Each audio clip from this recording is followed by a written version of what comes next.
Good afternoon. I'm Malu Cristobal, and I'd like to welcome you to our dialogue with one of the rock stars of the local government arena, the Honorable Benjamin Magalong, Mayor of Baguio City.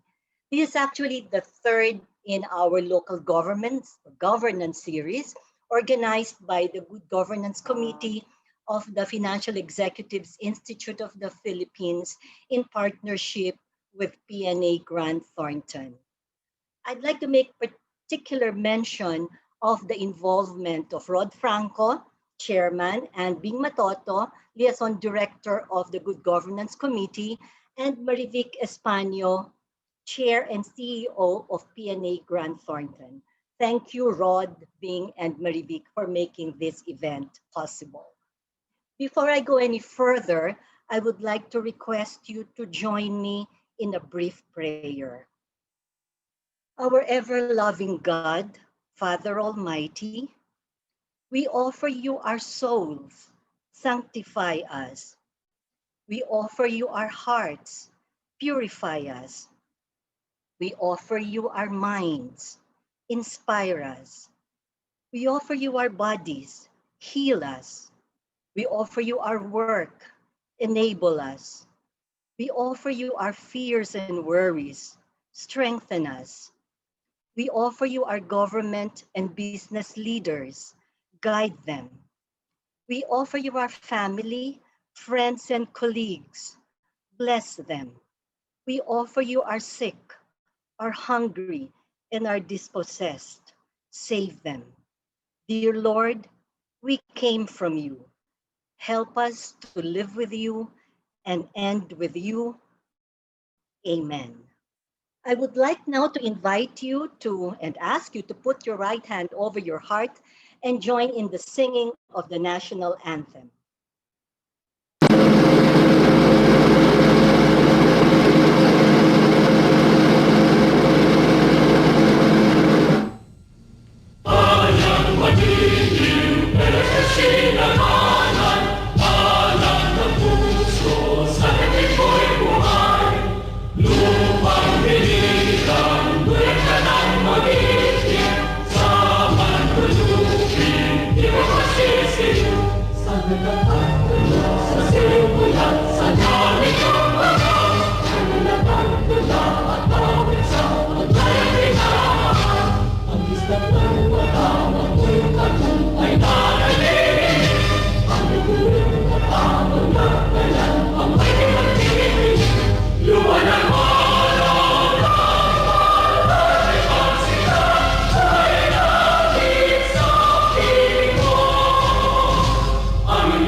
Allow me first to do a bit of housekeeping.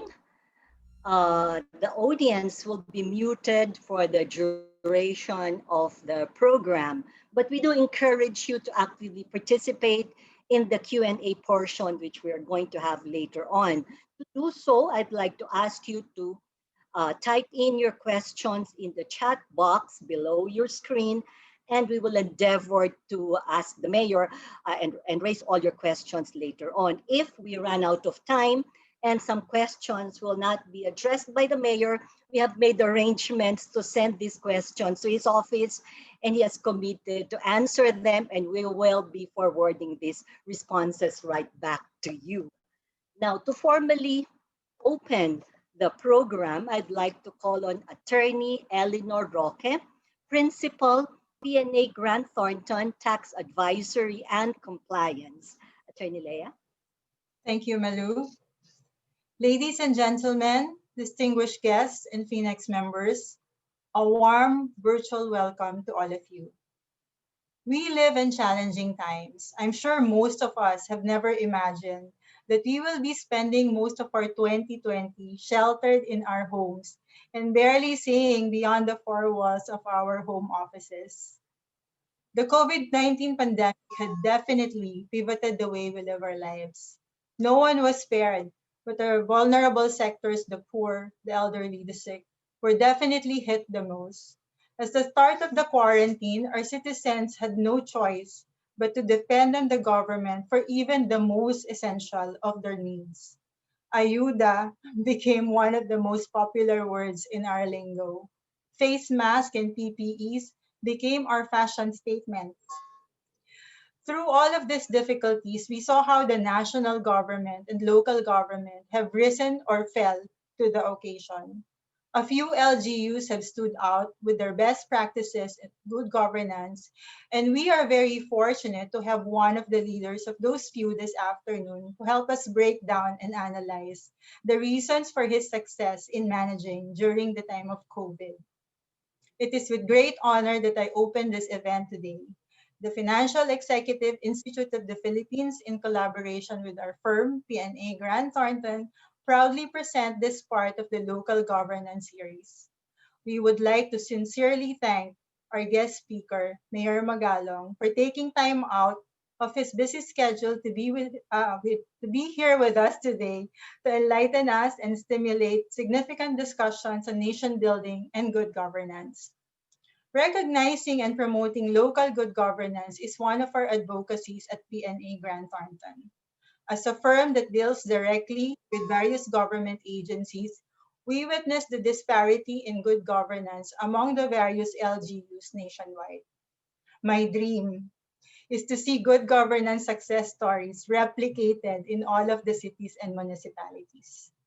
Friends and colleagues, we know that the joint effort between the public and private sector in these trying times are necessary.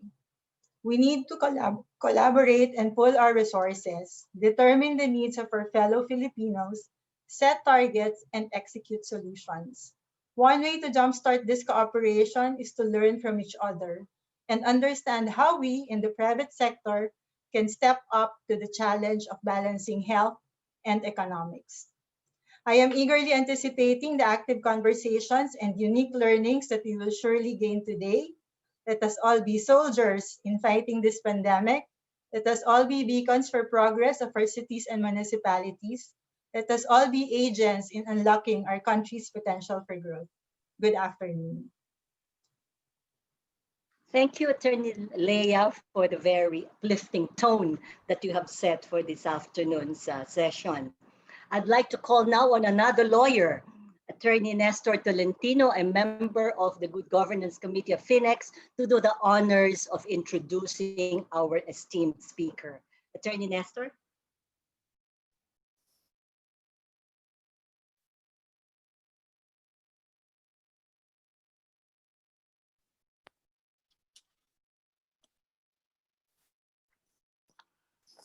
Our guest speaker is an energetic leader, a retired police director general who was born in Baguio City on December 15. Advance happy birthday, Mayor, and welcome to the Senior Club. He graduated magna cum laude from the Philippine Military Academy in 1982. During his career, he graduated from FBI National Academy and other military school in the United States. In the span of 38 years and 8 months in the service, he received more than 166 military and PNP achievements, including the merit medals for his combat and law enforcement accomplishment. After his retirement, he entered into the private sector and took a post in Steel Asia as Vice President for Operation and as an independent director of IFARED Corporation.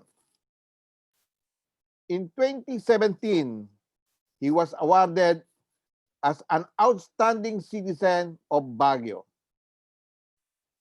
Eventually, he started his political career with the goal to rehabilitate and revive the city of Baguio. Among the mayor's platform are responsible tourism, revitalizing the environment, effective traffic management, and expanding health and social services. In July 2020, Mayor Benji was appointed as the contact tracing czar. His work as the contact tracing czar is a crucial part of the government's response to COVID-19 pandemic. And the most important, our guest speaker is praised for his uncompromising integrity. He is respected for being an advocate of honesty and truth and mindful of the risk to his career and personal life. Now, ladies and gentlemen, our guest speaker, Honorable Benjamin Bañez Magalong, Mayor, Baguio City.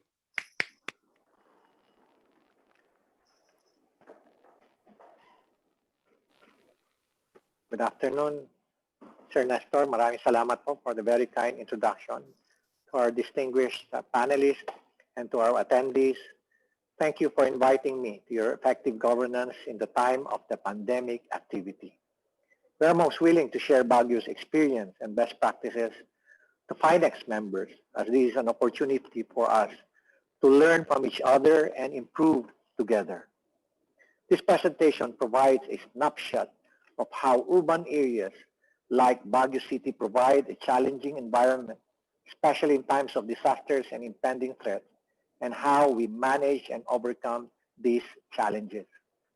Both our cities, like all other cities in our country and worldwide, have been battling with the COVID-19 pandemic since its onset 7 months ago. This is a snapshot of Baguio's current COVID-19 state as of November 17, 2020. Baguio has a total of 2,807 positive cases, 39 deaths, and 2,285 recoveries. The heat map on your left shows the present distribution of total confirmed cases across our city. Of particular importance are the specific communities with yellow and blue circles, as they indicate a number of cases as compared to the rest. The map shows the communities that are of a high population density, as well as geographically nearer to the central business district, have higher recorded cases. This is a plot of the daily projected COVID-19 cases against that of the actual cases, starting from the first positive on March 23 to November 17. The red upward curve on the graph indicates the projected cases without intervention or without intervention, and the blue line shows the number of actual daily cases. The first NAP, or the first phase of the NAP, was implemented on March 25, 2020. The objective of NAP 1 was on saving lives while sacrificing our economy. We started the implementation of the second phase of the National Action Plan on July 2, 2020. NAP 2 this time aims to sustain local health capacities with working towards economic recovery. Between March 25 and July 2, you can see that we have managed to keep the infections at a very low and manageable level by way of extreme restrictions, but this action brought our economy to its knees. Baguio City is one of our country's premier tourist destinations. We're looking at a loss of 1.65 billion pesos just for the unrealized tourist arrivals in 3 months, and that is from April to June. We started easing restrictions with NAP 2 by implementing the Prevent, Detect, Isolate, Treat, Reintegrate strategy, or the PDITR. We also started the slow and gradual recovery and reopening of our business activities, and on October 1, marked the reopening of Baguio to tourism for Northern Luzon. Positive COVID cases increased when we have implemented the gradual reopening, and 80 to 90% of these cases were because of our relentless contact tracing with expanding testing efforts. Restarting our economy goes hand in hand with population testing and contact tracing in order to manage the expected rise of positive cases. The blue line is a plot of the effectivity of the implementation of targeted actions that are embodied in the city's PDITR strategy. On a do-nothing scenario as of November 17, the number of infected individuals should have at least hit 11,000 plus. We are now at 2,800. We have prevented to 8,200 or 74% of the expected cases. Comparable with the hammer and dance theory propounded by Thomas Puello, at each peak of the blue curve, we drop quick and aggressive area-specific control measures, or hammers, which resulted to the valleys or dips in the curve. It is indeed a dance, a complex dance of measures to getting our economy slowly back on track, while keeping our citizens safe from the virus, lower the infection rate, and avoid overwhelming our health care capacity. The healthcare capacity sets the limit to our decisions. It is also our guide for the expansion and integration of our health services infrastructure in order to provide us a wider latitude of freedom for an eventuality of widespread infection, or be ready for the possible consequences now that we are planning or implementing a show or a slow, safe, and sure reopening of our economic activities. While the positive cases were still low, we started building up our healthcare carrying capacity in the city by expanding and consolidating healthcare infrastructure and services. As of today, we have put in place a central triage, isolation facilities totaling 654 beds, 40 contact tracing teams with 1,006 members, and 2 molecular laboratories. We have 6 hospitals with 79 beds worth, 219 isolation beds, 30 ICU beds, and 18 molecular ventilators. We have established an 8-phase trigger and response algorithm, which guides our calibrated responses to COVID-19. The whole of government response is influenced by our mission of mitigating the effects of the pandemic on the health of our citizens, to enable us to function normally as a community as much as possible, to maintain or minimize the economic consequences of the pandemic, and to plot our recovery by way of a greener and healthier urban agenda. Since the start of the enhanced community quarantine in the island of Luzon last March, the city has been executing an iterative response to COVID-19. We are implementing a top-down, side-by-side, and bottom-up approach. Communication and information dissemination to the entire community from the executive and legislative levels of the LGU to the leaders of the barangay and to every citizen in the city has always been a paramount objective. We have established and still exploiting effective platforms of communication, as it is imperative that the information as to the progress of the pandemic, our contact tracing efforts, as well as other orders, instructions on health, safety, and the calibrated opening of business and economy in the city is brought down to the people at all times. We have set our actions that would get COVID-19 related messages to the public effectively and at the right time. It is only through this means that we would be able to enforce necessary safeguards and controls to curb the onslaught of the virus in our city and to our people.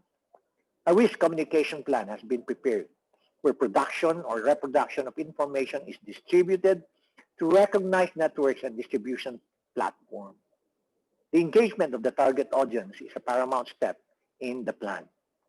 We put a premium to a feedback mechanism so that we, the decision makers, are likewise in the know of how the citizens are coping up, so that we can respond to their concerns and requests in real time and adjust our decisions whenever it is deemed necessary. Our leadership has been vocal and consistent as to the mission of transparency and good governance, and leadership at all levels in the local government as in the private sector is always encouraged, which would be the only way that we could achieve a whole of society approach in battling this disease. At the moment, the prevent, detect, isolate, treat, reintegrate, or PDITR strategy is our guide to managing our decision and responses. Considering the complexity of the urban environment, we had to develop activities that are at that are in most cases creative in nature with proper consideration to the context of the place and the people to which these solutions are directed to. The city has put into place prevention activities through constant disinfection, the imposition of non-pharmaceutical solutions such as social distancing, hand washing, and constant cleaning of surroundings. A centralized triad serves as the gateways to sorting out local visitors and returning residents before they are permitted to join the general population. Contactless and cashless payments, especially for users of public utility vehicles, are also being put into place now and expanding to other transactions in our public market and eventually to other businesses in the city. Prevention strategies are constantly being communicated to residents and visitors. We can say that measures aside from the regular health screening, controls on circulation, as well as occupancy limits are being made as integral parts not only of our consciousness and behavior system, but in our evolving plans and strategies. The city's contact tracing strategy remains to be the most effective method in the containment of outbreaks and detecting and tracing cases that are immediately tested and isolated. We now have 40 teams of 1,006 members, making up our well-trained special contact tracing teams with an efficiency ratio of 1:37, and now we are at 1:18 due to clustering of cases. Technology tools and data analytics for intelligence gathering, surveillance, real-time monitoring, and deployment of resources, as well as planning and predicting for future eventualities are a main component. There is no doubt that the technology will drive the search for solutions to combat COVID-19. Recently, a chest X-ray system that uses artificial intelligence had been deployed to aid quick detection. The city is now an incubator and testing ground of innovation and technology solutions. Our testing is relentless, and we have a very high testing capacity compared to other cities in the country. As of November 17, almost 21% of Baguio's population had been tested. 73,158 RT-PCR tests on the general public and specified target sectors had been performed. 40,000 test kits have been procured at no expense to the city, which allowed us to align budgets to other equally important response activities. We are also the pilot site for antigen testing in this active search for a rapid test that is compatible with the results of the RT-PCR test, especially as we are working toward the gradual opening of our tourism industry. Corollary to the present cumulative 400 or 654 beds in our isolation facilities, residences, apartment buildings, dormitories, as well as hotels are constantly being assessed and even deployed as quarantine areas for the well and isolation areas for the sick. We have an additional 193-bed isolation capacity because of the addition of 3 dormitories and apartments in the city. Contact tracing findings have afforded the identification of hot zones in several residential and commercial areas around the city which were placed under active containment. Assistance on essential items were provided to the residents who were placed on hard lockdown. From 4,483 suspected cases, 3,172 had been declared as recoveries as of November 17. Treatment protocols in the cities of 6 hospitals starts with the triaging and an online referral system, and afterwards they are admitted and are managed according to their clinical presentation, progression, and risk factors. Getting discharged is a happy event, but the assistance continues on to recovered patients, especially on their mental health and well-being. Telephone calls, home visits are also done regularly to check on how they are doing and how well they are reintegrating. This is what we call our social or psychosocial support. We would like to add 2 more R's in the PDITR strategy, as our goal is slowly, safely, and surely reopening our economy. We prepared the Tourism Resiliency and Recovery Plan that contains the action plan to prepare the industry to the new normal. The web-based Baguio Visitors or Baguio Visitors Information and Travel Assistance, or the Visita program, is designed as a portal for visitors to travel and experience our city. It is also a means to regulate their number and to monitor the movements safely, which is still a paramount importance. A memorandum of understanding was forged between Baguio and the Region 1 provinces with the mission of establishing a tourism corridor or tourism bubble from the regions of Baguio to the reefs of Ilocos region. An MSME recovery plan was developed which consolidated the programs of government agencies in support of MSME recovery. 100 million pesos was allotted for the Baguio revitalization actions for a vibrant economy or BRAVE. It is an economic stimulus package with zero interest for the assistance of MSME. These efforts contributed to the city's being recognized as the 2020's Most Business-Friendly LGU Award given by the Philippine Chamber of Commerce and Industry just recently.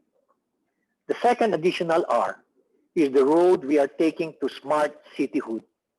Even with the setbacks brought about by the pandemic, the city gathered more resolve to become a smart city by 2022. We're currently developing the Smart City Command Center worth 200 million pesos, and thank you to the President for providing that fund. And right now, it is actively engaged with stakeholders and technology partners to put flesh to this digital platform. With the pandemic, connectivity has become an imperative. Thus, it has entered into a MOE with the Department of Information and Communications Technology to address this challenge. Baguio in My Pocket is an application that will offer digital access to government services and transactions, information, emergency and calamity notification, as well as real-time communications. TPAS will soon allow real-time tracking and monitoring of cargo movement across provinces and cities in the country. Digital data collection, analysis, and mapping has proven to be our best methodology in our contact tracing initiative. Before the pandemic, our 15-point agenda served as the beacon toward the city's vision in environmental conservation and social resiliency. The pandemic may have set back some of our initiatives, but it has made our resolve more clear that this event is definitely a challenge, but more of an opportunity to work for a sustainable future. A new normal where we, with what we have started out to attain, still remains to be a clear-cut goal, but it is improving through the learnings that we're gaining from this pandemic. All these efforts and practices are already being embodied in several of our plans, namely our Strategic Action Plan for COVID-19 and Emerging Diseases, the Baguio's Resiliency and Continuity Plan, the Local Disaster Risk Reduction and Management Plan, and our Comprehensive Land Use and Development Plan. These have been our targeted actions in addressing the scourge of the pandemic in our city. Indeed, urban environments are complex systems which have to be dealt with through visionary leadership and a clear communication strategy in order that the goals of overcoming challenges, whether natural or man-made, can be effective. We need a whole of community and whole of government approach to respond to challenges in urban areas. All throughout my presentation, you have seen images of all the actors of our response strategy: uniform and non-uniform personnel, health and medical specialists, information technology experts, civic groups, academic partners, the private and business sector, our young citizens, and our citizens all came together and pitched in to resolve the present issue. This is the call of our time. As we say in the city of Baguio, we work as one, we heal as one. Thank you and good day to everyone. Thank you very much, Mayor Benji, for a very comprehensive and quite enlightening presentation. And thank you too for agreeing to spend a little more time with us for our open forum. But before I start asking you questions about COVID-19, allow me to just very briefly go back to right before you ran for public office. You were a professional soldier, you were a police general. Your career was with the military, where there's a lot of rigidity, a lot of strict rules, command and control structures. Military is a science, but politics is an art, and things are so much more loose, and things are not always the way they appear to be. So, why did you want to become mayor? What prompted you to join, to run for public office? Thank you very much, Ma'am Marilo. No? I was forced to become to run for mayor. Naku, You you know, a were lot arm of twisted. yes, sort of. You know, I was there was a set of groups of people who really want only the best for the city of Baguio, who keeps on approaching me, visiting me in my home, convincing me to run. And then they laid down the list of candidates. At sabi nila, kung hindi ikaw ang tatakbo, ito yung mga mananalo. So probably you have to think it over because you need to do something for Baguio. You're a Baguio boy. Maski na kung ano man lang may bigay mong contribution, paano kung matalo? At least nag-try ka. So it was the last minute that I finally decided to run. So it was on the last day that I filed my candidacy. Wala akong lineup, wala akong congressman. Wala rin kayong pera, Mayor. Wala ho kaming pera. Kunti lang ho yung pera namin, 100,000 nga lang. Mas malaki pa nga ho yung pera ng kapitbahay ko dahil sabi niya, nung kinabukasan, sabi niya, sir, samahan na lang kita, naawa ko sa iyo. Tatakbo na lang ako councilor mo dahil may 500,000 ako rito. Dalawa na lang tayo para may kasama ka man lang. So, dalawa lang po kami magkasama. So, it was really a challenging feat and we're just lucky that we won.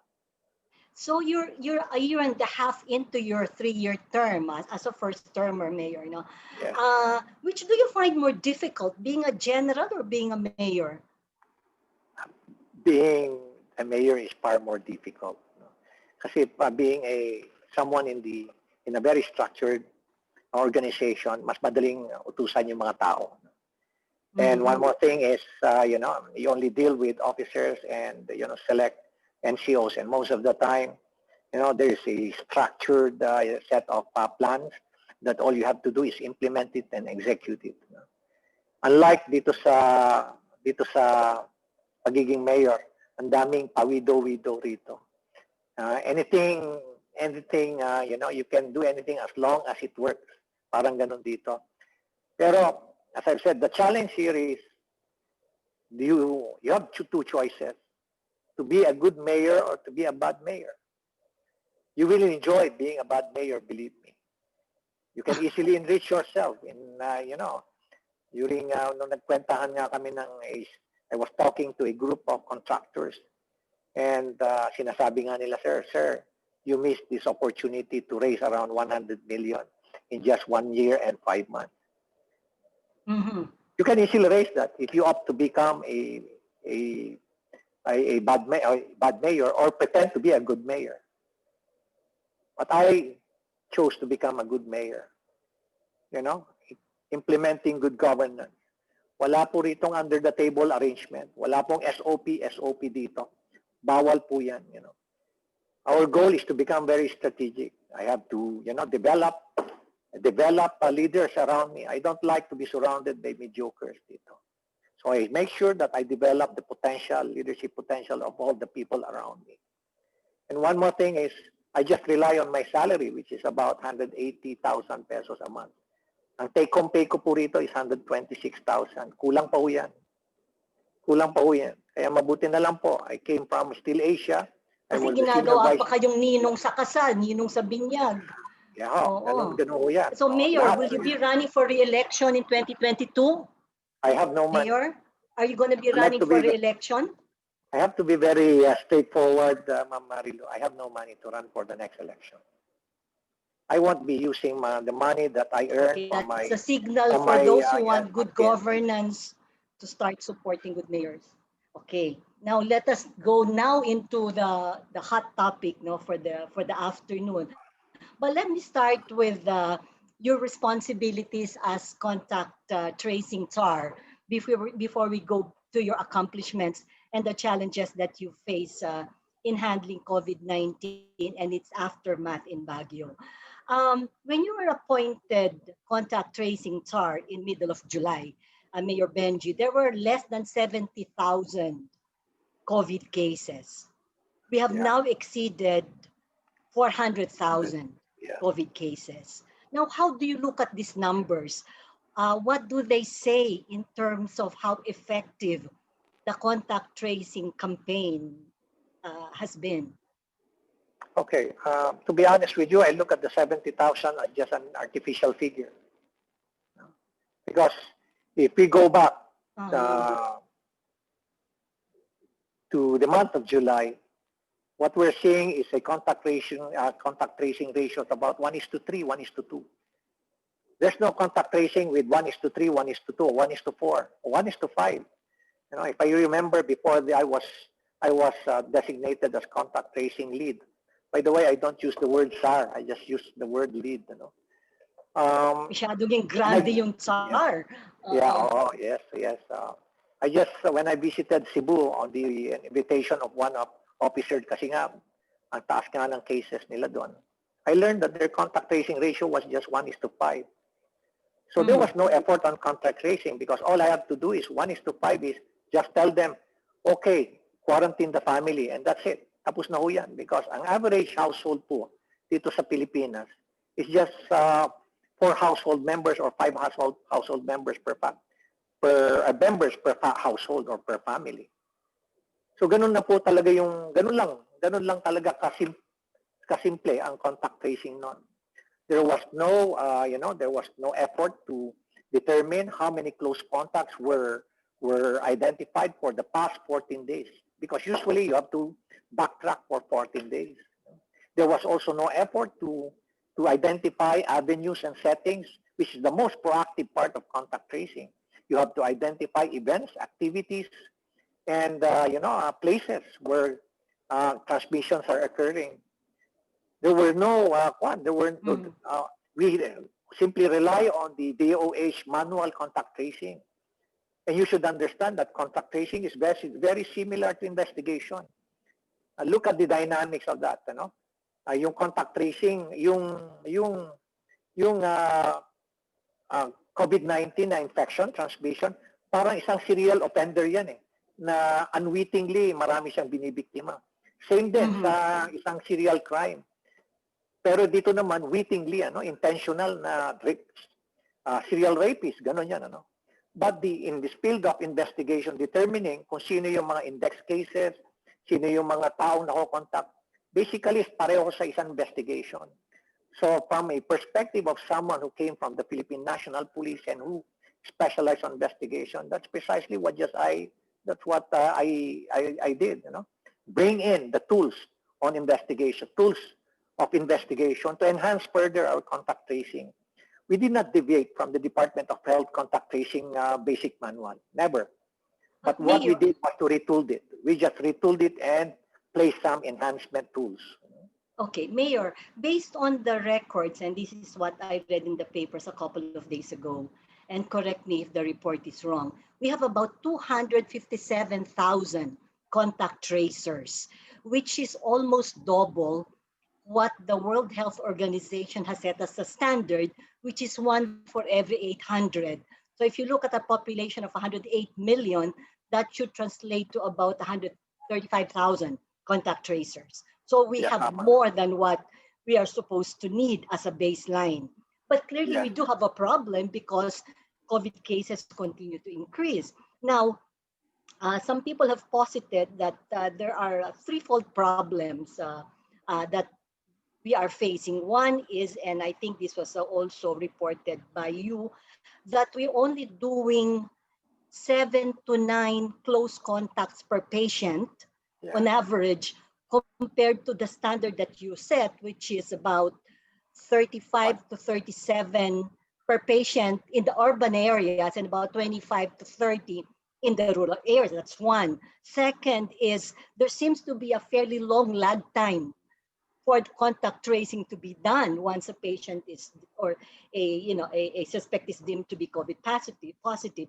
And third, I read that after you had been appointed, you did a survey among 1,500 local government officials on their contact tracing capability. And only 400 responded. And out of the 400, only 6% said that they have the capability to do contact tracing. Now, let me just push my question a little further. The success of a lot of our neighbors, particularly Taiwan, Thailand, in containing the spread of the virus is effective contact tracing. Now, if we are not effective, does that doom our chances of being able to arrest, the further spread of the virus as our neighbors have been successfully able to do? Good question po. Good question. Yes, it impacts our strategy. But you should understand that contact tracing is not the only solution to address COVID-19. It's just one of the pillars. We have testing. We still have the isolation and the treatment. Sama-sama lahat yan. It's an ecosystem. Practically, it's an ecosystem. But unfortunately, we have a very low contact tracing ratio, and it impacts our COVID-19 management of the situation. But we continue to enhance it. We are also putting in place digital contact tracing applications, mobile applications, to enhance further our contact tracing. But going over the circumstances behind the low contact tracing ratio, one thing that I found out, many of our LGUs are not properly encoding the result of their contact tracing activities. Isa yan sa nakita namin. They're not using any contact tracing application. In short, when I was going around the different local government units, doing mentoring and at the same time doing trainers training, what I saw was that they were simply relying on manually writing down their line list of contact, close contact. Ganun ang ginagawa nila eh. For some reason, bang manual? Is there no standard procedure that local governments can, some kind of a Bible that local government officials can follow so that there's a uniform handling of contact tracing protocols? There is. We're not wanting in systems. We're not wanting in systems. It's just that it's leadership driven. It's leadership driven. Embracing technology in contact tracing is leadership driven. Kung yung local chief executives walang pakialam and just heavily rely on health officials na who don't also embrace technology or just have lack knowledge on technology, nag-i-slide pa rin eh. While we continue to provide these analytical tools and these data collection tools for free sa mga local government, binibigay na namin libre sa kanila. In fact, mine-mentor pa nila yung mga IT nila. Pero at the end, ang sabi ng mga IT nila, parang wala naman silang interest sa amin. So nangyayari, nawawalan ng passion, nawawalan ng interest there. Mayor, on that note, we know that different towns and cities have varying rates of COVID cases against their population. No? And we can assume that they probably have a divergent effectiveness in testing, tracing, and treatment. I'm curious to know, as contact tracing, what do you call yourself, lead, what is your authority or influence over local government officials for them to follow or adhere to the contact tracing protocols that must be put in place? Eh, poder ho ba kayo to impose the guidelines or protocols? You cannot impose sa local government. They're autonomous. Pwede kang pakinggan lang nila. After that, tanggal na agad, labas lang sa kabilang tenga, and they will do their own thing. But one thing that you'll probably be able to, influence them is open their eyes. We were able to do it. Many of the local government units, when they open their eyes on the importance, the value, the significance of contact tracing, finally they embrace it. And they get deeply involved in contact tracing as well as in testing. Doon sa buong PDITR strategy, they are deeply involved. Pero kung loose ang leadership, loose ang supervision, and they just simply rely on their people to handle it, to manage it, doon na nagkakaroon ng problema. If they don't like to detach, they would like to detach themselves from crisis management. Doon na talaga nagkakaroon ng problema. But as I've said, contact tracing is just one of the pillars. It's just one of, it's not the absolute solution. Marami pang mga factors kasi that are, comes into play that impacts that impacts the management of COVID-19 in one particular locality. Just one more point, Mayor, on contact tracing before we move on and zero in on the Baguio situation. I read in the papers, and I think it was Senator Recto, who said that there are no funds for sustained contract tracing in the 2021 budget. So how do we see contact tracing being sustained if funding isn't going to be provided for next year? It's a sustainability issue. Yes. The budget is only good for December. After that, wala na. We have to revert back and rely on your core contact tracing teams. You should understand that, people keep on saying, nandiyan na yung vaccine, darating na yung vaccine by 2021. Okay na tayo. It's not going to happen. It's not going to happen. Now that I'm now a member of NTF and I get a lot of briefings on the developments of the vaccine. It will still be an enduring and long battle. And believe me, WHO came up with a briefing wherein they said that for the first semester of 2021, all the manufacturers or developers of this vaccine can only manufacture around 2 billion vaccines. The world population is 7.1 billion. Kaya ang ginawa ng and first world countries would like to vaccinate or immunize all their citizens in 6 months. Half of 2021, earlier half of 2021, dapat na vaccine na nila. Ang maiwan na lang sa atin sa latak for the third world countries. So what WHO did was to come up with an allocation plan, and 20% of each country's population will be vaccinated first half of next year.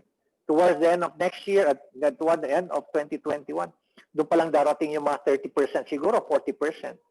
So we still have to deal with 40% of our population by 2022. So what's going to happen next year in 2022? Wala tayong contact tracers. Kulang-kulang yung contact tracers. So Mayor, how do we... That would be a big challenge. Is it a lost cause?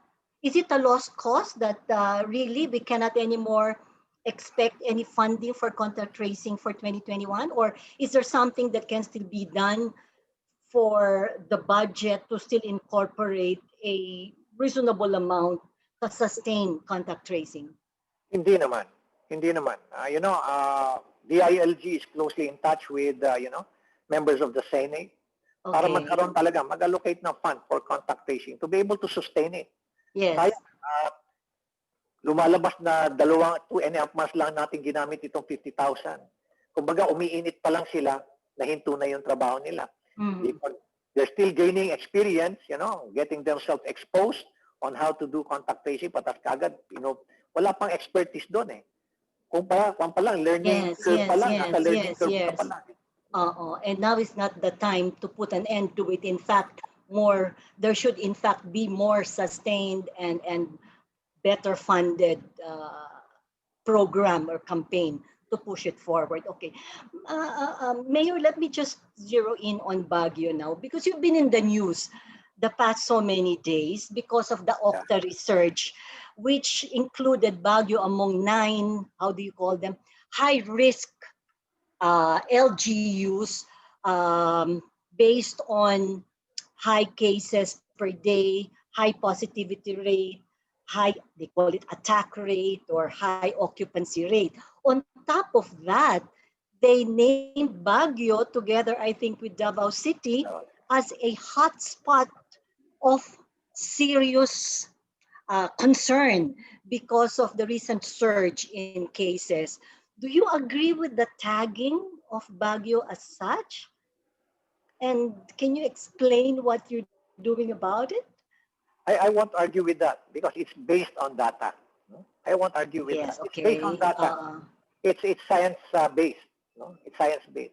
So, Mayor, and this is a question that was raised in our Q&A and chat boxes, that there seems to be a disconnect between a lot of the things that you have done in Baguio to stem the tide of the transmission and the surge in cases that we are seeing now. So, what brought about this disconnect? Okay. Alam mo yung pandito, no? Yung the challenge here is, you know, some people, when that news came out, it's not the first time that it came out. In fact, we were also labeled high risk in October. This is the second time that we were labeled high risk in, you know. The first reaction of those people near to me, close to me, and influential people in the city of Baguio is, Mayor, wag mo sasabihin yan, wag mo ilalabas yan. Masisira yung iyong credibilidad. Masisira yung reputation mo. You're the contact tracer. You're Kasi the model. Mayor, we were celebrating all your successes in contact tracing, etc. Yes. Kaya nga, i-explain ko sa inyo. No? From that time on, hindi ko na sila kinakausap. Hindi ko na sila kinakausap because we have to be very transparent. People should know what is happening in their own locality, in their own community.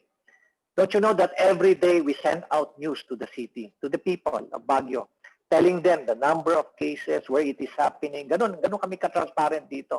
We even have a website. All you have to do is get into that website and you can view everything what is happening in the city of Baguio. It's all about transparency. Ngayon, ang tanong nyo is that news real time? Ayun ang tanong naman. No?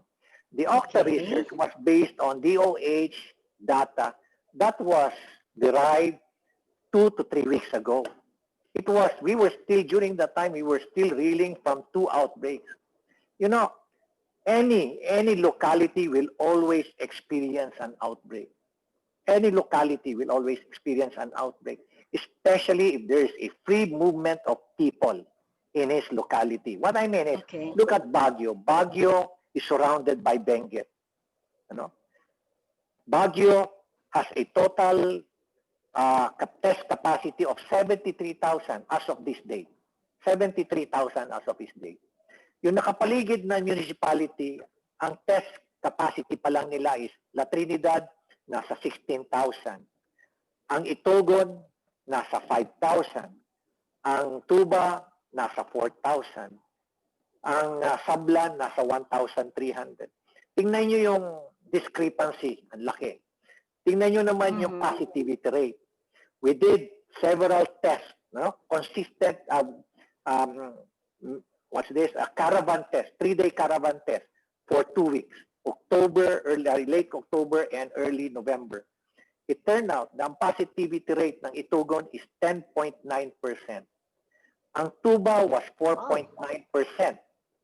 Ang La Trinidad is 1.9%. Ang Baguio is 1.66%. So you can see, no? Unfortunately, because we are an agglomeration of municipalities and it's one city, we allow ourselves to allow our citizens to have free movement in and out, no? Despite the fact na matataas yung kanilang positivity rate. Ang tao namin, hundreds kung pumunta sa kanila. Pero yung tao nila, thousands kung pumunta rito sa amin. So ang laki ng discrepancy. Should you have closed your borders? Mayor, should you have closed your borders? Precisely, that's what I did. Kasi nung nakita namin, na third, nung nakita na namin, because we had the 2 major outbreaks. Tapos, that as a result of the 2 major outbreaks, nagkaroon about na 500 plus infections. When we were tracing it, almost 500 plus infections yan. Nung bumababa na kami, mabagal, sobrang bagal. So, first week of October, tinignan ko yung aming analytics. Come on, let's review it again. Ano nangyayari? And then we find out that many of our index cases are in Benguet. During that time, hindi pa lumalabas yung outbreak sa Benguet. So what I did was to talk to the mayors. Tinawag ko sila October 16. Let us talk. Ano ba talaga nangyayari sa inyo? Our daily test is 623. How many tests are you doing? Ang sabi nila sa akin, sir, we're doing 15 tests, 12 tests, 20 tests. daily. Ang layo naman natin. So I'm going to give you 5,000 test kits. During the time na sinabi ko na 5,000 test kits, yung pala naiiwan na lang na test kits sa amin is 8,000. But still, I gave them 5,006 test kits on October 19. October 20, they did their test. October 22, lumabas yung result after 48 hours. Boom, 93, positive na. After that, umabot na sila na 135, 145, 175. So, ang problema ngayon is, wala pala silang isolation facilities. They were stuck to 45 beds pa lang. 5 months ago, they were 45 beds. Until today, they were still 45 beds. So, paano natin gagawin? Ang ginawa namin ngayon is, okay, you can get one of our buildings, nandyan na lahat ang beds, it's an 80 beds, it's yours, you can use it. Including food, libre na yan. Ginawa namin ng paraan. Last week, binigyan namin uli sila ng 4 new hospital beds. Yung magandang beds, ha? Binigyan namin uli sila para magamit niyo uli. What's this? Nag-stick to kami ng border dun sa Itugon because they have a 10.88 positivity rate. In fact, 2 weeks before that, they were 18% positivity rate. So hinigpitan ko yung border. For 14 days, hinigpitan ko yung border. Of course, maraming sumama ang loob. You know, during this pandemic, you know, leaders have to make a lot of unpopular decisions, but it's just simply the right thing to do. No? Biglang bumaba yung aming case. Kalilip ko lang yung kanilang border control last Sunday. Gumanda. This time, starting tomorrow, hihigpitan ko na rin ang La Trinidad, Tuba. Nandiyan na, nakadeploy na yung mga aming police to implement yung border control starting tomorrow. So that's precisely what happened. Ano? You know, local government. So when do you see the curve? When do you see the curve turning or flattening? Nung October, we were hitting 57 average cases a day. Tapos towards the end, naging 32. Now, alam niyo ba kung ilan na lang cases namin ngayon? 14 na lang po kami kahapon. Nasa 18 kami ng isang araw, tapos ngayon 14. Now, I'm looking at our dashboard. Baka ito siguro nasa 12 lang po kami ngayon o 14 lang po kami ngayon. So, significant na po bumababa and it will go lower. So, pwede na kayong matanggal dun sa Mayor? You could be stricken out of the list of high-risk LGUs in no time. May factor pa ho dyan. Yung critical care rate, meron pa ho yan. Ibig sabihin, they are looking at the capacity of the hospitals to take care of COVID-19. So what is happening is, we have 5 hospitals. Kaya lang, yung 5 hospitals na yan, ang total isolation beds niyan is just 118 beds. Can you just imagine, 118 beds? Halos yung 118 beds, kwan lang yan Isang hospital lang yan sa Manila, pero dito 5. Because we have hospitals na 7 lang yung available na beds. May 8 lang, may 20. What's your occupancy rate now, Mayor? What's your occupancy rate? It's 81% of our isolation beds. Pero yung isolation facility ng city, that is in the hospital. Pero yung isolation facility ng city, which is 64 beds, 654 beds, ang capacity rate lang yan is 39%. We have enough. We have enough because as early as March, we were already very strategic. Nag-develop na kami ng mga isolation facilities. Tinatawanan nga kami. During the first 3 months iisa lang ang pasyente, 3 yung staff na nagbabantay. So sinasabi namin, useless yan. So biglang tumaas yung case namin and we're using it. But nevertheless, ang nangyari rito kasi is there was a series of infections among our health workers in the hospital. So, na-infect yung hospital mo, of course, the management, just to show that they take care of their people, doon nila kino-confine sa hospital. So, many of the beds of the hospital are actually occupied their health workers, kahit na asymptomatic at mild case. When in fact, ang DOH guideline is that all hospitals should only handle severe cases, moderate cases.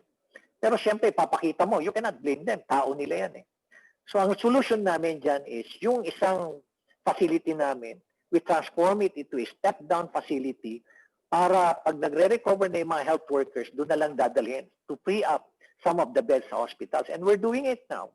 Last week, we had a series of meetings with the doctors, the directors ng hospital, and PhilHealth.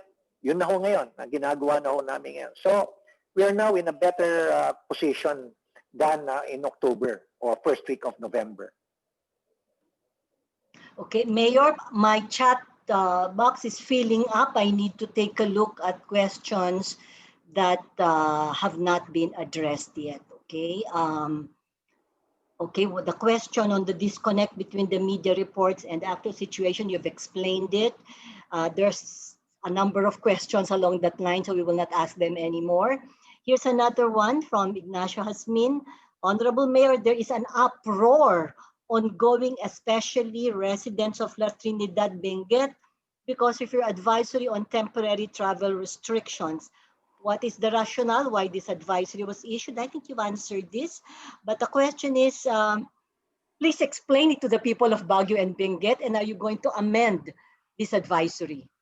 Yes, no, we will not. We will not. We will not amend the advisory just to cater to demands of the people. Sabi ko nga sa iyo, leaders have to make a lot of unpopular decisions.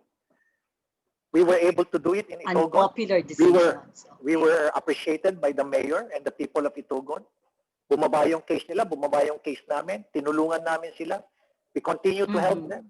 We were able to, provide them yung necessary support in terms of testing and isolation and help sa contact tracing. Pati yung aming quota sa contact tracing, binigay ko sa kanila, including our contact tracer. Diba? Sige, gamitin nyo just to help them because helping them will also help the city of Baguio. I will not back down and just, listen to, these people who claims na it is unfair to them. Ibaba nila, taas nila yung testing capacity nila, pagbayuin nila yung contact tracing nila. Siguro magde-decision pa ako at we will reconsider. Pero hanggang hindi nila ini-improve yung kanilang contact tracing, hindi nila ini-improve yung kanilang test capacity, then, there's no way that we can simply negotiate and then be complacent in our borders. No way. Anyway, for 14 days yan, my men are presently, my team are presently in La Trinidad, helping develop their... But that's a dynamic process, so, Besides, there was a set of one series of consultation with the local government of Benguet. 3 times kami nag-meet, including inviting third parties to listen and to look at what is happening during that particular meeting. We provided them the set of guidelines. We made it clear to them. There were no objections. Ibig sabihin, there were due consultation to ensure that there will be alignment during the implementation. Okay. Here's another question that's kind of related to that, Mayor, from Rene Astudillo. How do you reconcile Baguio's opening to tourism with the recent order restricting travel between the city and the border neighbors? Because you mentioned opening up because you're launching Visita and yes, go ahead. Sorry, I missed it. Thank you, Ma'am Malone. You had a response, Mayor? Yeah, so different your targets. Ang targets namin dito sa restrictions sa border are local residents of the adjacent municipalities and Baguio. Ang target sa Visita, inviting them to come up to the city of Baguio are tourists. Iba ang process. Besides, so they're not incompatible, no? The two programs. Yes, magkaiba. Okay. Magkaiba yan. Okay. Here's another question. How would you rate the policies of the IATF in assisting local governments control the pandemic? Did you find them helpful or nakakagulo lang? It's from an anonymous sender. Hindi naman, no. Marami naman na talaga very effective. It's a dynamic policy. The environment is changing. We're trying to learn the behavior of the virus. It can never be static. Hindi pwedeng static yung policy. It should adjust to the behavior of the virus. Otherwise, tayo rin na mahirapan. Kaya makita mo, yung GCQ noon, hindi na yung GCQ ngayon. Yung GCQ noon, parang MGCQ na. O yung iba na. There's so much emphasis on opening the economy.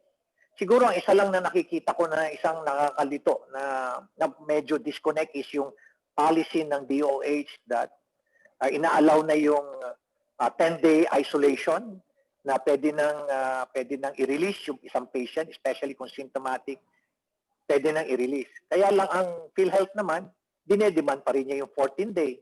So ang nangyayari, takot yung mga hospitals na i-release yung kanilang mga pasyente kahit na 10 days na, kasi baka hindi sila bayaran ng PhilHealth. Yun ang malaking problema. Kaya ang nangyayari, they hold on to their patient for the 14 days when in fact, pwede na sana nilang i-release para pwedeng gamitin uli yung mga hospital bed. So the guidelines are not in sync with each other. Yan ho yung nakikita ho namin malaki sa kanila. Yung synchronization ng ibang guidelines, especially on PhilHealth. In fact, during this pandemic, during my talks with the different directors of the hospitals and other doctors, ang isa sa pinaka-main issue natin is yung support ng PhilHealth in terms of payment of, what's this? The payment of yung mga claims nila. Yes. In fact, dito last week, I was surprised na ang hindi nababayaran dito na hospitals already amounted to about 70 million. In Baguio? You're referring to the hospitals in Baguio? Yes. Kami sa local government, 8 million hanggang ngayon. Wala pa kaming natanggap magmula nung itinayo namin yung aming mga facilities. 8 million na yung kailangan naming sa kanila, claim sa kanila. Ni 5, wala pa akong nababayaran sa amin. So how can you sustain the operation if the funding starts drying up because collections are not coming in? It's difficult.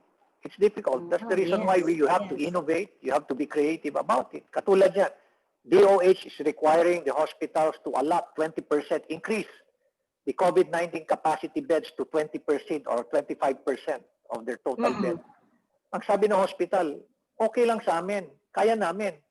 Pero hindi nyo naman kami binabayaran. 30 million na yung collection namin, hindi nyo naman kami binabayaran. Saan kami kukuha ng pambayad namin sa additional na staff? Saan kami kukuha ng additional na pambili namin ng PPEs at yung mga ibang mga protective gear? Kaya nakikita nyo, may mga disconnect. Although we have already conveyed this to DOH, we have conveyed this to, repeatedly conveyed this to PhilHealth. So, siguro nag-uusap na rin po sa taas. Hopefully. There's another question from Cathy Bachoco. As the government eases up the mobility of people, contact tracing has become impractical. What do you suggest is the best practical way to contain the spread of the virus? There's no substitute to contact tracing as one of the strongest pillars of the strategy. There's no substitute. It's a proven and tested system. No? I'm just wondering where he is coming from. Pero you cannot. I think the point that was being raised is that as the economy opens up, people start becoming more mobile. And that mobility makes contact tracing a little difficult to pursue. Hindi naman. You have to be in a part of the operation. You have to experience contact tracing and part of the operation before you can finally realize na hindi naman. The more it will, you should be more intense in contact tracing pag nag-open yung economy. But will it lessen your efficacy? No, it will not. It will not. May system naman dyan. Very minor. Let me just ask very minor point. Every time we go to the mall or a retail outlet, we're asked to fill up a form. I'm wondering, what do they do with the voluminous sheets of paper that they collect every day? Are they required to encode? And is their data then transmitted to the local government? Is that the procedure that needs to be followed? You'll be surprised that they're encoding it every day. They have a group of encoders that encode it every day. Para kung sakasakaling nagkaroon ng positive case, alam nila kagad kung saan nila i-trace. Just like dito sa SM. So there is really a real value to those sheets of paper. Yes. It's just a very tedious process. Kaya nga ina-emphasize namin yung mobile digital contact tracing apps, yung QR codes. Yung tinatawag natin digital logbook. Yung use of QR codes para mas mapabilis. Pero kung titingnan mo, there are two kinds ng paggamit ng QR code. Napapansin mo, Ma'am Malu, Merong mga malls, establishments that they will scan your QR code. Kung meron kang QR code sa phone mo, i-scan nila. And immediately, yung data mo is stored, nasa database. Pero meron silang contact tracing, meron silang QR code na i-scan mo. I-scan mo, patas i-fill out mo yung form. Yun ang deceiving. No? Kasi nangyayari, yung iba, magkukunwaring i-scan nila, tapos papasok sila at aalis na sila. So it defeats the purpose. So ang ina-encourage namin sana, mga establishments should have their own QR code scanners.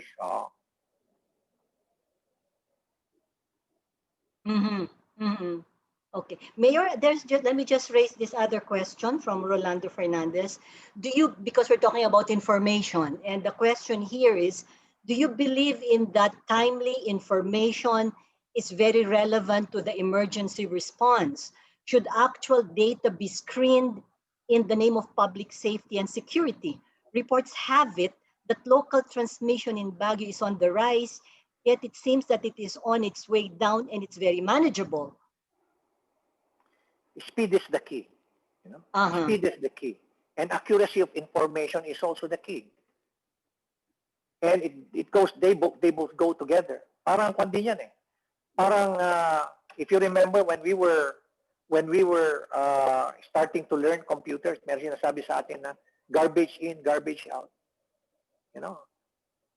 While your speed is the key, you still have to rely on reliable and quality of the information. So they complement each other. Yes. So, importante pa rin yan. And besides, yun naman ang malaking issue. How about yung data privacy? That's right. It hampers yung yung investigation. Mm-hmm. So we just simply have to live with it na meron talaga tayong data privacy. So that's why it requires different types of skills. Kaya meron tayong ini-introduce na different types of skills to enhance yung investigative skills ng ating mga contact tracers. So contact tracing is a very complicated process, and it's not a simple matter of listing and collating, as you said. There are a lot of analytics that also goes with it. No, Mayor, there are just a number of questions here that have to do with whether tourists can already go up to Baguio, whether they need to register online.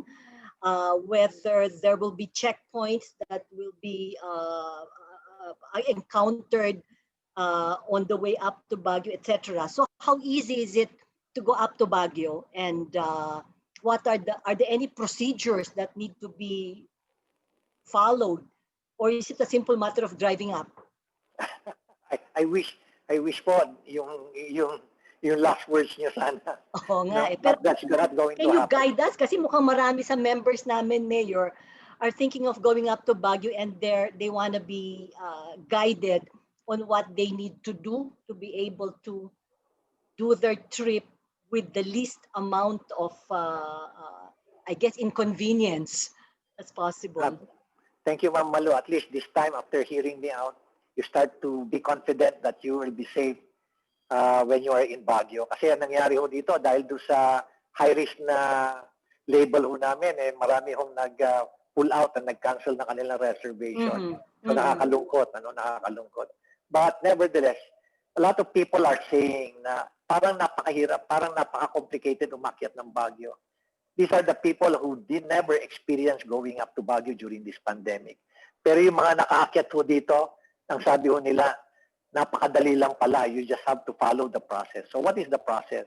Okay. First, you have to pre-register. If you are a tourist, you have two options. You have two options. Do you have an essential travel to Baguio? Then you only have to pre-register do sa hdf.baguio.gov.ph. If your intention is to go up to Baguio as a tourist, you just simply have to pre-register online do sa aming Baguio Visita. So dalawa ho yan, Doon na ho nyo makikita lahat yung information. So pag nabigyan na ho kayo ng confirmation that you can travel, so go travel po kayo dito sa Baguio. Mayor, may I interrupt? In registering, does the registration, is it a ministerial process or is it a queuing process where you register and expect that you will be queued because you are limiting the number of people who can go up to Baguio at any time. Technically, you will be queued. Technically, you will be queued. Pero parang halos automatic na confirmation So kasi queuing, halos okay. hindi ho namin nare-reach yung 500 na ceiling eh. Pre-pandemic, our number of And your ceiling is 500 500 a day. A day. per day.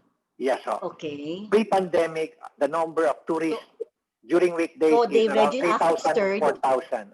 Mm-mm.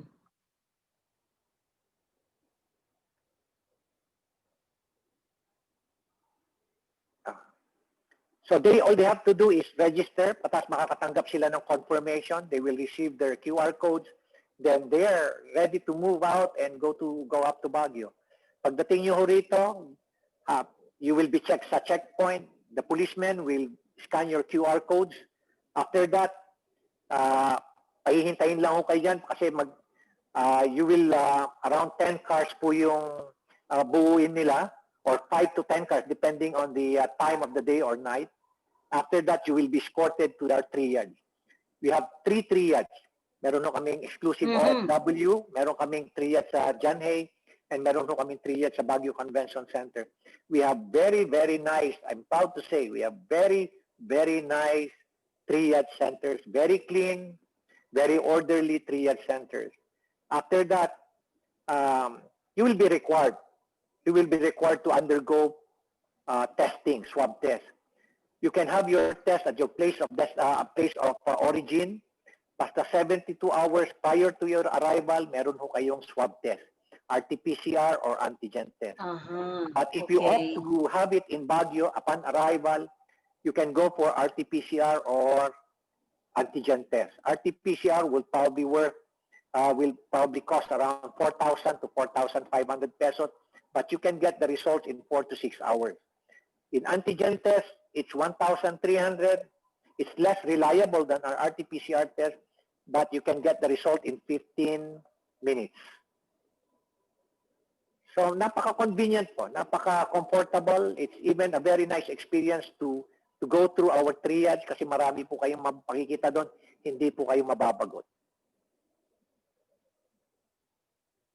So altogether, Mayor, how much delay do you expect to encounter with all of the procedures that you will have to go through?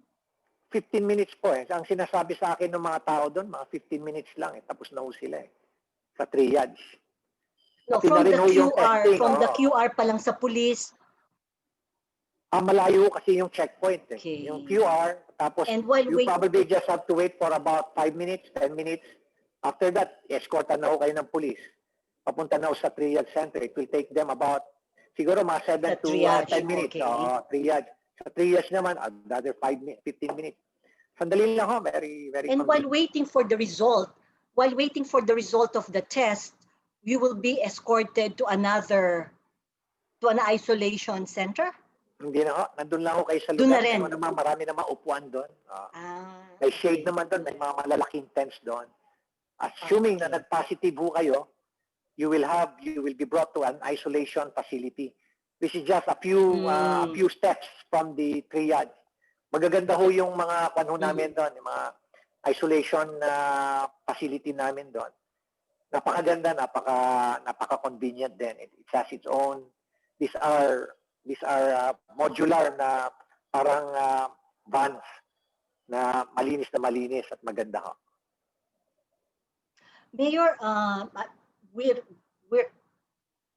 pressed for time, and there are so many other questions that we have in the Q&A and chat box. So I guess we will have to forward this to you. But let me just ask one or two final questions. It was Winston Churchill who said that you should never let a good crisis go to waste.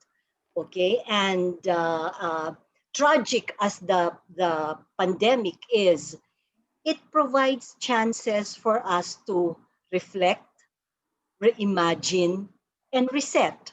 No, from where you are as chief executive of Baguio City, what are the opportunities that you see that you can actually seize or take advantage of arising from this whole once in a lifetime tragedy?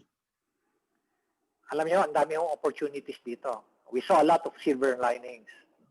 One is we were able to strengthen our health system, yung healthcare system namin. We have given emphasis on psychosocial support. Isa rin ho yan. We saw the spirit of volunteerism. We were able to pursue aggressively our smart city system. We are now pursuing our low carbon urban transport system and our local public transport rerouting plan to address our traffic problem. We're now improving many of our parks. Kasi kukunti lang yung mga tao, na-improve namin. No? So ang dami pong opportunity. We're learning how to manage this type of crisis. You will learn from it. We're starting to learn how to manage surges and outbreaks. You know, we cannot always be risk averse and just simply say we continue to lock down. Hindi pwede ho yan. It's all about crisis management. It's all about crisis mitigation. No? We're learning from it. We're also learning how to trust each other. We're also learning how to build leadership in the organization. Develop leaders among our ranks, develop their potential. We don't like to be surrounded. I don't like to be surrounded by mediocres.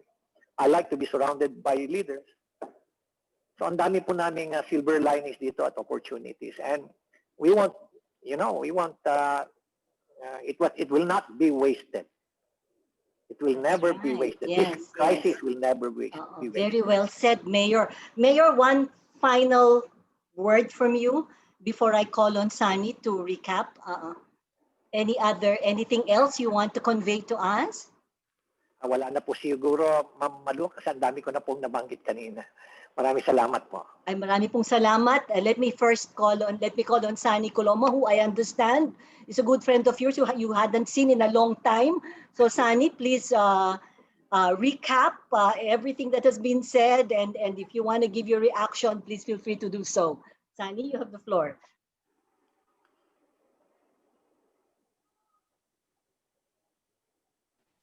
Thank you, Malu, and thank you, Mayor Benji Magalong, for the very enlightening and very inspiring presentation.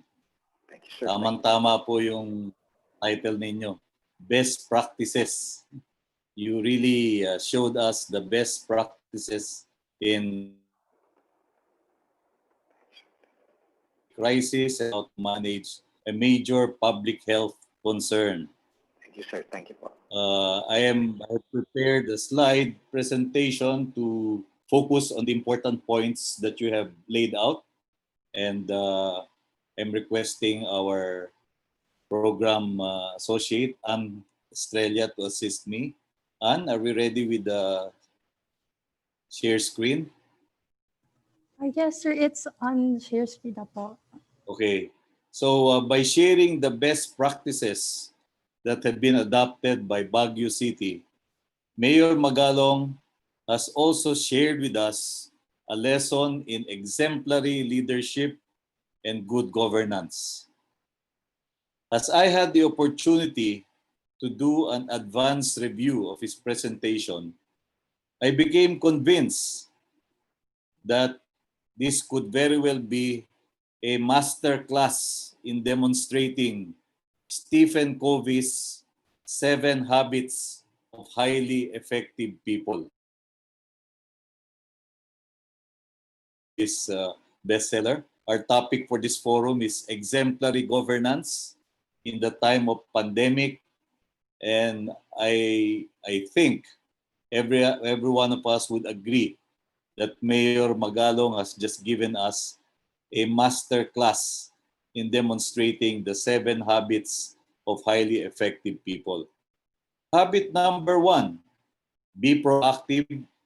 And habit number 2, begin with the end in mind, were put into practice when Mayor Magalong adopted the National Action Plan 1, when enhanced community quarantine was first imposed over Luzon, including Baguio City in mid-March. The end in mind that Mayor Magalong pursued proactively was to save lives and minimize deaths.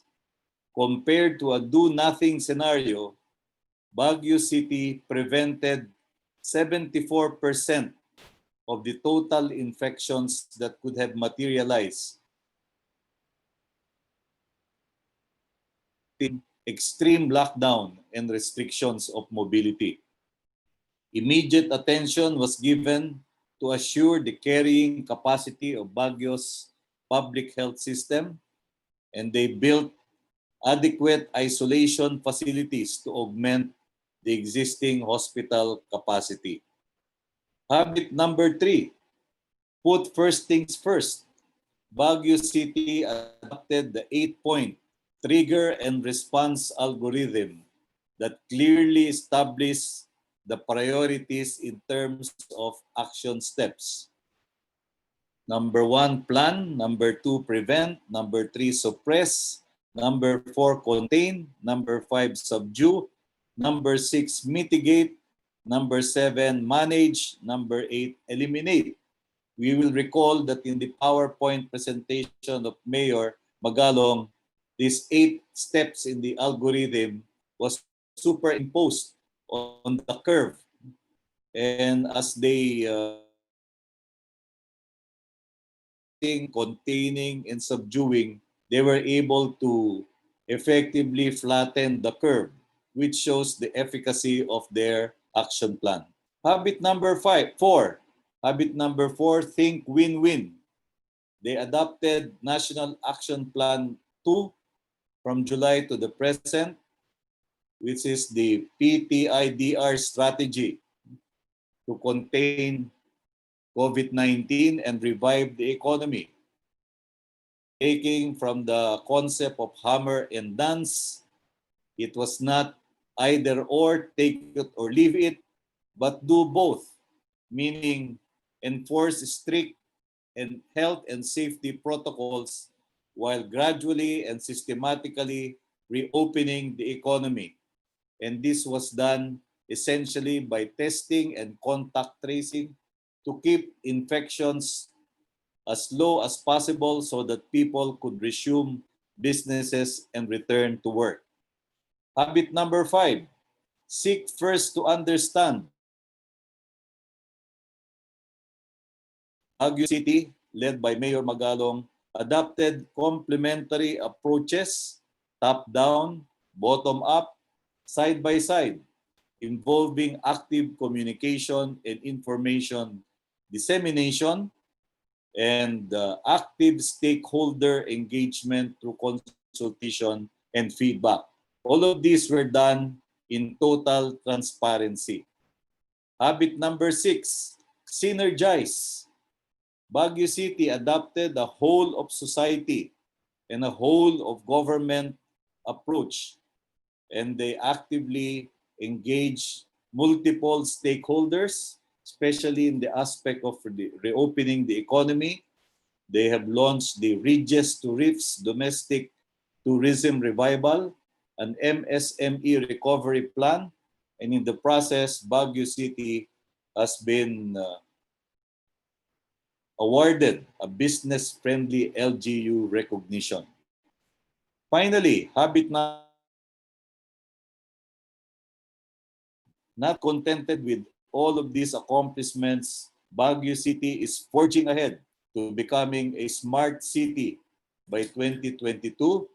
And this is done chiefly through purposive digital transformation and empowerment. They are using digital tools.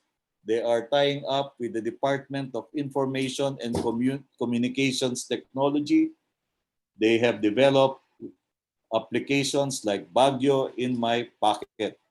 And beyond the smart city objective, Baguio is also looking at the long-term goals of environmental conservation and social resiliency. So what else can we say? Except congratulations, Mayor Benji Magalong, for a job well done.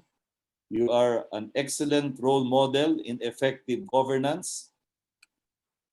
And we trust that other local leaders And we'd like to thank our sponsor, Grant Thornton, Punong Bayan and Araulio, and all the FINEX members. I think we have a good audience this afternoon, more than 120 participants. And we look forward to the next in our series of local governance open fora. That's all for me, Malu. Thank Thank you very you. much, Sunny, for the very excellent recap. And Sir Sunny, may thank I you po. reiterate our appreciation and thanks to Mayor Benji Magalong for sharing with us his COVID management story and his plans for Baguio. I forgot to note 2 or 3 comments here. Mayor, one says you should be president of the Philippines.